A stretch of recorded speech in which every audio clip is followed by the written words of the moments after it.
नमस्कार. आरोग्य सेविका या पदाच्या तांत्रिक घटकावर आधारित असलेले व परीक्षेच्या दृष्टिकोनातून अतिसंभाव्य व अतिशय महत्त्वाचे प्रश्न या व्हिडिओमध्ये आपण कव्हर करणार आहोत. त्याचबरोबर हे प्रश्न पाहत असताना त्या प्रश्नाशी निगडीत इतर माहिती देखील आपण पाहणार आहोत, जेणेकरून तुमची त्या विषयाची किंवा तुमची त्या घटकाची पूर्णपणे रिव्हिजन होईल. चला तर मग सुरू करूया. प्रश्न पहिला, आहारातील ऊर्जेचे प्रमुख स्रोत कोणते? तर आपल्याला अन्नातील ऊर्जा ही प्रामुख्याने कोणत्या स्रोतापासून मिळते?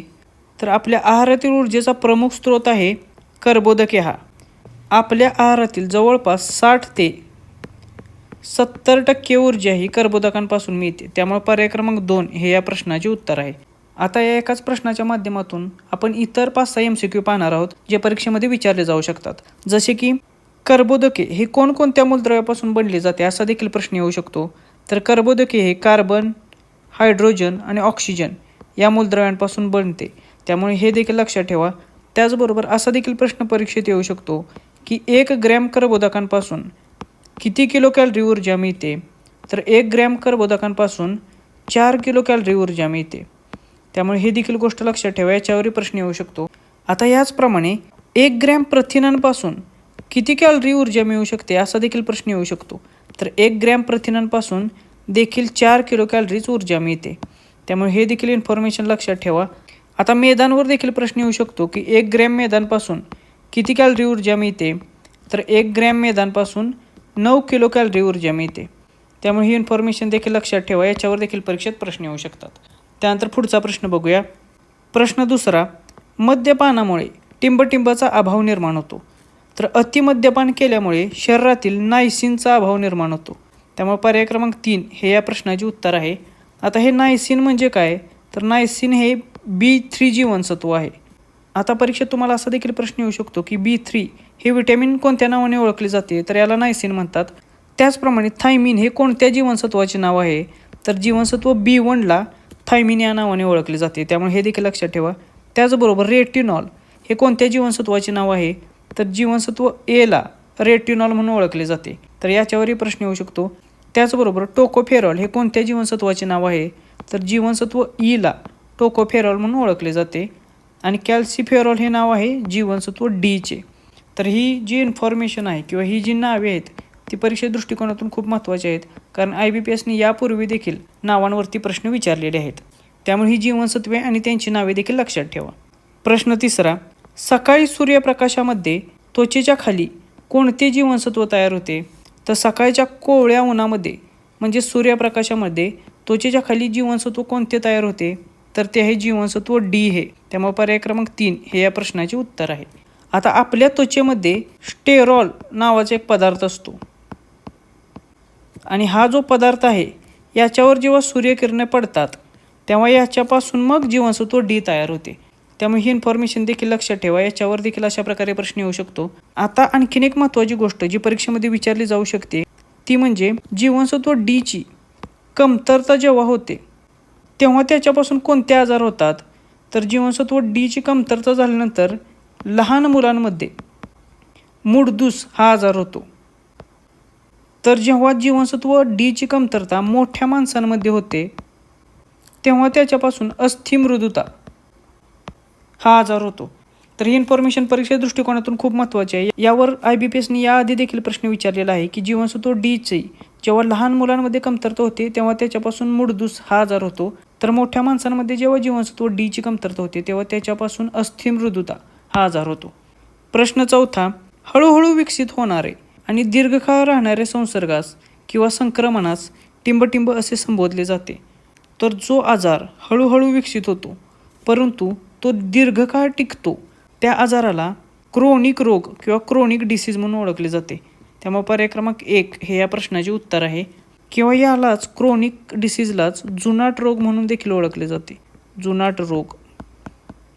आता ह्या रोगांची उदाहरणे कोणती असा देखील परीक्षेत प्रश्न येऊ शकतो. यांची उदाहरणे आहेत मधुमेह, त्याचबरोबर कर्करोग, त्याचबरोबर क्षयरोग इत्यादी जी उदाहरणे आहेत ती जुनाट रोग किंवा क्रोनिक रोगाची उदाहरणे आहेत. आता याच्या उलट जे रोग शरीरामध्ये कमी कालावधीसाठी असतात,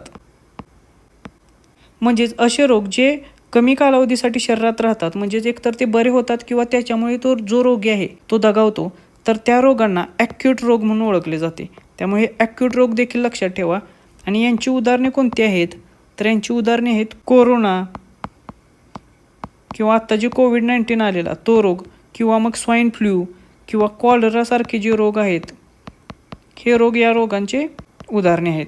त्यामुळे ही देखील इन्फॉर्मेशन लक्षात ठेवा, याच्यावर देखील प्रश्न विचारले जातील. त्यानंतर प्रश्न 5वा, अन्नपदार्थाची ऊर्जा टिंब या परिमाणात मोजली जाते. तर अन्नपदार्थाची ऊर्जा ही नेहमी कॅलरीज या परिमाणामध्ये मोजली जाते. हा खूप महत्त्वाचा प्रश्न आहे. त्यानंतर पुढचा प्रश्न बघूया. प्रश्न 6वा, भारतीय आहारात जीवनसत्व अ हे मुख्यत्वे टिंबपासून मिळते. तर भारतीय आहारामध्ये जीवनसत्व अ हे मुख्यत्वे कॅरोटीन या पदार्थापासून मिळते. त्यामुळे पर्याय क्रमांक 5 हे या प्रश्नाचे उत्तर आहे. आता आहारामध्ये जीवनसत्व अ मिळण्याचे प्रामुख्याने 2 प्रकार आहेत. पहिला प्रकार आहे तो म्हणजे वनस्पतीजन्य पदार्थ, आणि दुसरा त्याचा स्रोत आहे तो म्हणजे प्राणीजन्य पदार्थ. तर ह्या 2 स्रोतांमधून आपल्याला जीवनसत्व अ मिळवता येते. आता जे जीवनसत्व अ हे वनस्पतीजन्य पदार्थांमधून मिळते त्याला कॅरोटीन असे म्हटले जाते. तर जे जीवनसत्व अ हे प्राणीजन्य पदार्थापासून मिळते त्याला रेटिनॉल या नावाने ओळखले जाते. तर ह्या 2 ज्या वेगवेगळ्या गोष्टी आहेत त्या लक्षात ठेवा. जे जीवनसत्व अ वनस्पतीजन्य पदार्थापासून मिळते त्याला कॅरोटीन म्हटले जाते, आणि जे जीवनसत्व अ प्राणीजन्य पदार्थांपासून मिळते त्याला रेटिनॉल म्हटले जाते. प्रश्न 7वा, खालीलपैकी कोणते मूलद्रव्य व्हिटॅमिन B12 या जीवनसत्वाचा घटक आहे? म्हणजेच व्हिटॅमिन B12 या जीवनसत्वामध्ये कोणता घटक असतो, तर याच्यामध्ये कोबॉल्ट हा घटक असतो. त्यामुळे या प्रश्नाचे उत्तर आहे पर्याय क्रमांक 2 हे कोबॉल्ट हा घटक जीवनसत्व B12चा घटक असतो. आता परीक्षेच्या दृष्टिकोनातून असा देखील प्रश्न येऊ शकतो की व्हिटॅमिन B12ला कोणत्या नावाने ओळखले जाते, तर याचे नाव आहे कोबालामाइन. तर या नावावर देखील तुम्हाला प्रश्न येऊ शकतो की कोबालामिन हे नाव कोणाचे आहे, तर ते नाव आहे व्हिटॅमिन B12 या जीवनसत्वाचे. त्याचबरोबर IBPS असा देखील प्रश्न विचारू शकते की व्हिटॅमिन B12चा अभाव झाल्याने कोणता रोग निर्माण होतो, तर याच्या अभावामुळे मेगॅलोब्लास्टिक ॲनिमिया हा रोग होतो. त्यामुळे परीक्षेत असा देखील प्रश्न येऊ शकतो की मेगॅलोब्लास्टिक ॲनिमिया हा आजार कोणत्या जीवनसत्वाच्या कमतरतेमुळे होतो, तर त्याचे उत्तर असेल जीवनसत्व B12 हे. त्यानंतर प्रश्न 8वा, खालीलपैकी कोणते मॅक्रोन्यूट्रिएंट आहे? तर मॅक्रोन्यूट्रिएंट म्हणजे काय, तर ज्याची गरज शरीराला सर्वात जास्त असते किंवा जास्त प्रमाणात असते, तर अशा मूलद्रव्यांना मॅक्रोन्यूट्रिएंट्स म्हटले जाते. तर ज्यांची गरज शरीराला सर्वात कमी प्रमाणात असते त्यांना मायक्रोन्यूट्रिएंट्स म्हणून ओळखले जाते. हा डिफरन्स लक्षात घ्या. तर या दिलेल्या पर्यायांपैकी मॅग्नेशियम हे मॅक्रोन्यूट्रिएंट आहे, त्यामुळे पर्याय क्रमांक 1 हे या प्रश्नाचे उत्तर आहे. आणि बाकी जे दिलेले आहेत बोरॉन, तांबे, जस्त आणि लोह हे जे आहेत ते मायक्रोन्यूट्रिएंट्स आहेत. यांची शरीराला कमी प्रमाणात आवश्यकता असते. आता परीक्षेच्या दृष्टिकोनातून मॅक्रोन्यूट्रिएंट्स कोणते आहेत ते लक्षात ठेवा, म्हणजे तुम्हाला अशा प्रकारचा प्रश्न आला तर त्याचे उत्तर देणे सोपे होईल. तर कार्बन, हायड्रोजन, ऑक्सिजन, नायट्रोजन, त्यानंतर फॉस्फरस, सल्फर, पोटॅशियम, कॅल्शियम आणि मॅग्नेशियम ही जी 9 खनिजे आहेत ही मॅक्रोन्यूट्रिएंट्स आहेत. यांची शरीराला जास्त प्रमाणात आवश्यकता असते. तर ही लक्षात ठेवा किंवा पाठ करून ठेवा, म्हणजे अशा प्रकारचा प्रश्न परीक्षेत आला तर तो तुमचा चुकणार नाही. त्यानंतर प्रश्न 9वा, टिंब हे शरीरातील कॅल्शियम आणि फॉस्फरसच्या आंतरिक मात्रेसाठी म्हणजेच शोषणासाठी जबाबदार आहे. तर खालीलपैकी कोणते जीवनसत्व हे कॅल्शियम आणि फॉस्फरसच्या शोषणासाठी जबाबदार असते, तर जीवनसत्व ड हे कॅल्शियम आणि फॉस्फरसच्या शोषणासाठी जबाबदार असते. त्यामुळे पर्याय क्रमांक 2 हे या प्रश्नाचे उत्तर आहे.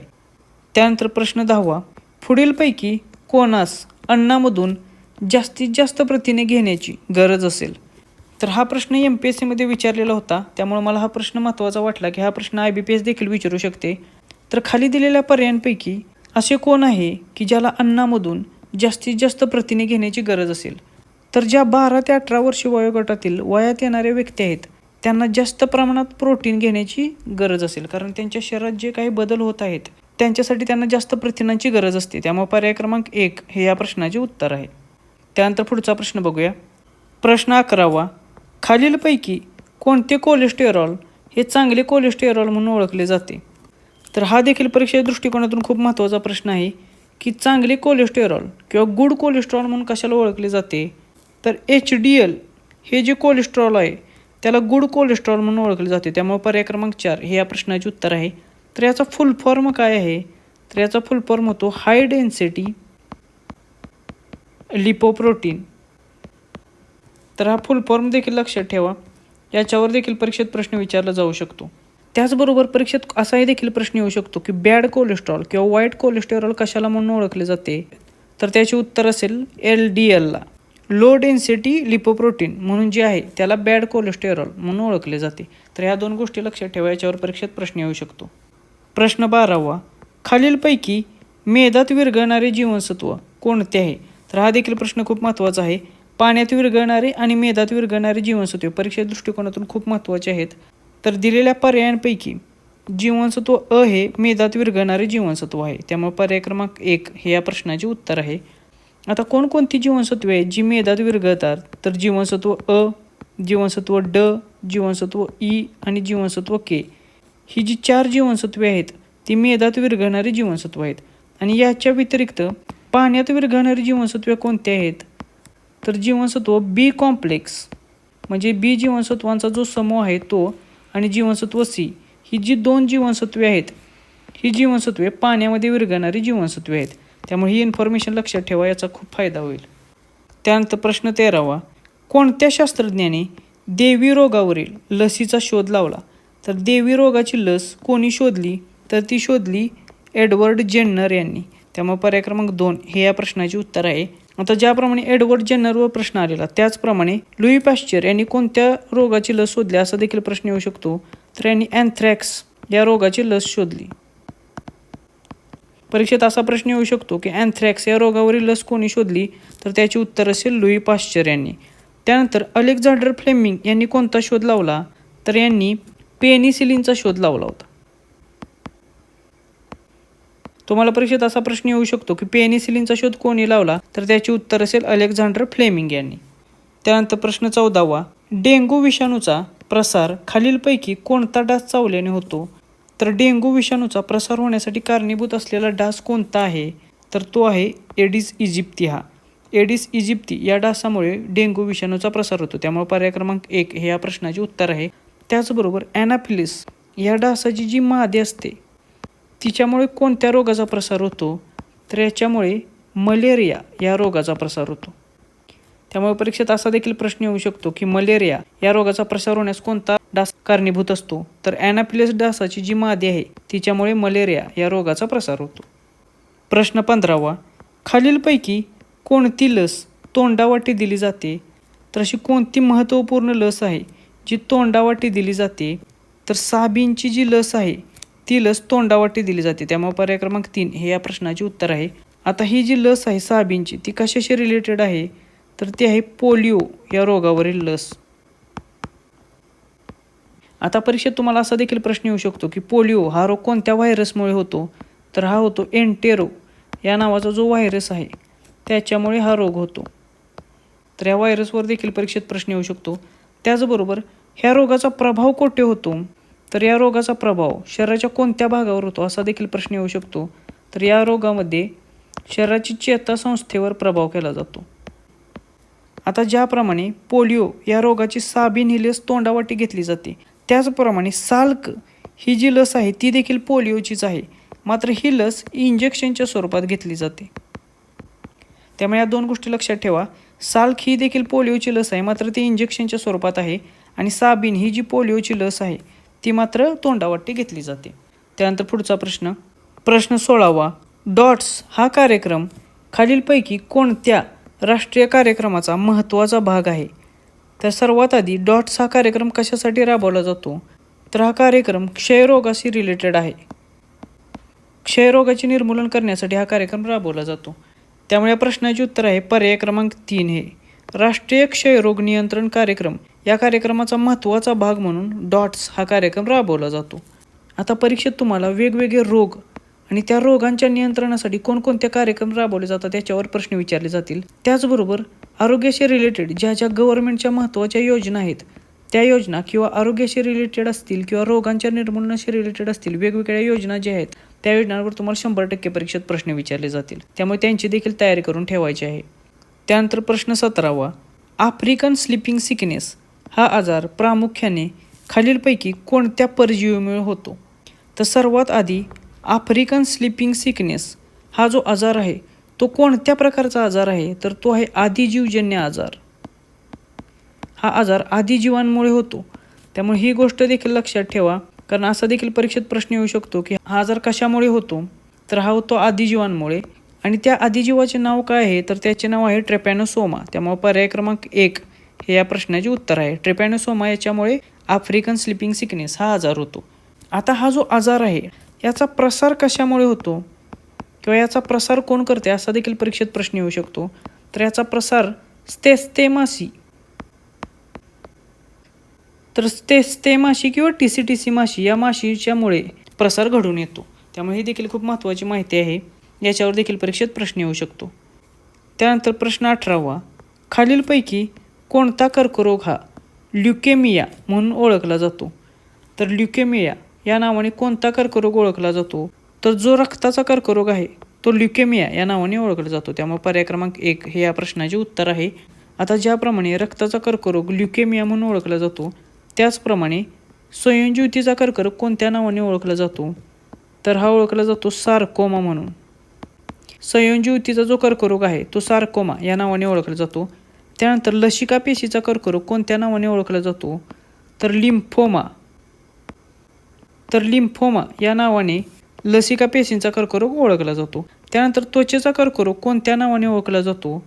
तर मेलॅनोमा या नावाने त्वचेचा कर्करोग ओळखला जातो. मेलॅनोमा या नावाने त्वचेचा कर्करोग.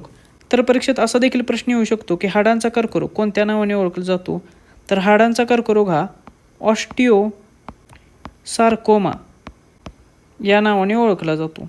ऑस्टिओसार्कोमा हा कोणत्या गोष्टीचा कर्करोग आहे? तर हा हाडांचा कर्करोग आहे, हे देखील लक्षात ठेवा.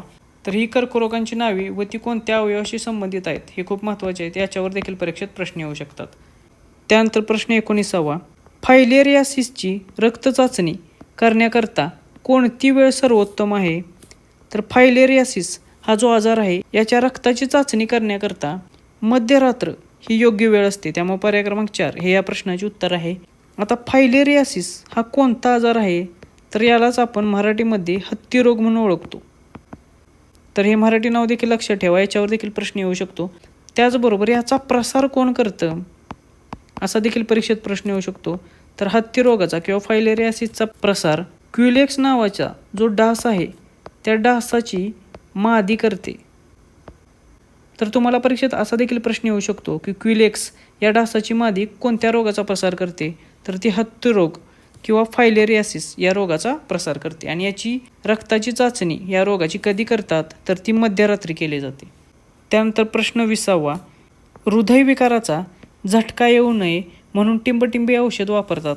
तर हृदयविकाराचा झटका येऊ नये म्हणून ॲस्पेरिन हे औषध वापरले जाते. त्यामुळे पर्याय क्रमांक 2 हे या प्रश्नाचे उत्तर आहे. हा देखील प्रश्न खूप महत्त्वाचा आहे, हा बऱ्याच वेळा परीक्षेमध्ये विचारलेला आहे. त्यानंतर पुढचा प्रश्न 21वा, कोणता व्हायरस तोंडाद्वारे प्रवेश करून चेतासंस्थेवर परिणाम करतो? तर असा कोणता व्हायरस आहे जो तोंडाद्वारे प्रवेश करतो मात्र त्याचा प्रभाव हा चेतासंस्थेवर घडतो? तर या प्रश्नाचे उत्तर आपण पाठीमागेच एका प्रश्नाची माहिती बघताना पाहिलेली आहे की तोंडाद्वारे प्रवेश करून चेतासंस्थेवर परिणाम करणारा व्हायरस आहे पोलिओ व्हायरस हा. त्यामुळे पर्याय क्रमांक 2 हे या प्रश्नाचे उत्तर आहे. त्यानंतर प्रश्न 22वा, जपानमध्ये आढळलेला मिनामाटा रोग हा कशामुळे झाला? तर मिनामाटा रोग हा पाऱ्याच्या विषबाधेमुळे होतो. त्यामुळे पर्याय क्रमांक 4 हे या प्रश्नाचे उत्तर आहे. हा देखील परीक्षेच्या दृष्टिकोनातून खूप महत्त्वाचा प्रश्न आहे. हा प्रश्न IBPSने यापूर्वी देखील विचारलेला आहे. आता परीक्षेत तुम्हाला आर्सेनिकच्या विषबाधेमुळे कोणता आजार होतो असा देखील प्रश्न येऊ शकतो. तर त्याचे उत्तर आहे ब्लॅक फूट डिसीज. ब्लॅक फूट डिसीज हा कोणत्या विषबाधेमुळे होतो असा देखील प्रश्न येऊ शकतो. तर त्याचे उत्तर असेल आर्सेनिकची विषबाधा. त्यानंतर परीक्षेमध्ये असा देखील प्रश्न येऊ शकतो की इटाई हा आजार कोणत्या विषबाधेमुळे होतो किंवा कशामुळे होतो? तर हा आजार कॅडमियमच्या विषबाधेमुळे होतो. तर इटाई रोग हा कॅडमियमच्या विषबाधेमुळे होतो, हे देखील लक्षात ठेवा. याच्यावर देखील प्रश्न येऊ शकतो. आर्सेनिकची विषबाधा ब्लॅकफूट रोग, कॅडमियमची विषबाधा इटाई रोग आणि पाऱ्याची विषबाधा मिनामाटा रोग. ह्या 3 गोष्टी लक्षात ठेवा, ह्या खूप महत्त्वाच्या आहेत. त्यानंतर प्रश्न 23वा, मानवी आरोग्याच्या स्थितीमध्ये सतत प्रगतिशील सुधारणा होण्याच्या क्रियेस टिंबटिंब असे म्हणतात. तर जेव्हा मानवी आरोग्याच्या स्थितीत सतत प्रगतिशील पद्धतीने सुधारणा जर होत असेल तर त्याला आरोग्य विकास म्हणून ओळखले जाते. तर पर्याय क्रमांक 2 हे या प्रश्नाचे उत्तर आहे. तर अशा प्रकारे आरोग्याशी निगडीत जे वेगवेगळ्या कन्सेप्ट आहेत त्याच्यावर तुम्हाला परीक्षेमध्ये प्रश्न येण्याची शक्यता खूप जास्त आहे. त्यामुळे अशा प्रकारचा प्रश्न जरी पेपरमध्ये आला आणि तुमच्या वाचनात जर ती गोष्ट कुठे आलेली नसली तरी लॉजिकली अशा प्रश्नांची उत्तर देण्याचा प्रयत्न करायचा आहे. त्या प्रश्नामध्ये नक्की काय म्हटलेलं आहे ते आधी समजून घ्यायचं व त्याच्यानुसारच मग पर्याय निवडायचा.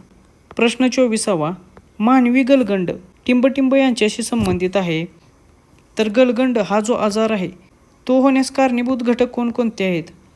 तर पहिला पर्याय आहे अन्नातील आयोडीनची कमतरता. तर हे बरोबर आहे, याच्यामुळे गलगंड होतो. त्यानंतर अवटू ग्रंथींचे जास्त वेगाने कार्य होणे.